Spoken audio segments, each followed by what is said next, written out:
చిరునవ్వు ఉన్నదా? మీ ముఖంలో ఉందా? పక్కవారి ముఖంలో ఉందా? చూడండి, పక్కకు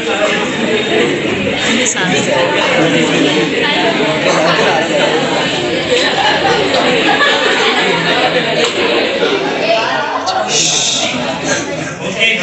జై గురుదేవ్. చిరునవ్వు చూడమన్నాను. శబ్దం ఎందుకు వచ్చింది? అవసరం లేదు కదా. పక్కవారి ముఖంలోకి ఎందుకు చూడమన్నాను? తప్పట్లు కొట్టించాము, ఇన్ని మాటలు చెప్పాము, చిరునవ్వుతో ఉండమని చెప్పించాము. అయినా కూడా చిరునవ్వుతో కొంతమంది లేదు. అందుకొరకు పక్కకు చూడమన్నాను. పక్కకు చూడమంటే కూడా చిరునవ్వు రాలేదు. గురూజీ తనను చూస్తున్నారు అన్నప్పుడే చిరునవ్వు వచ్చింది.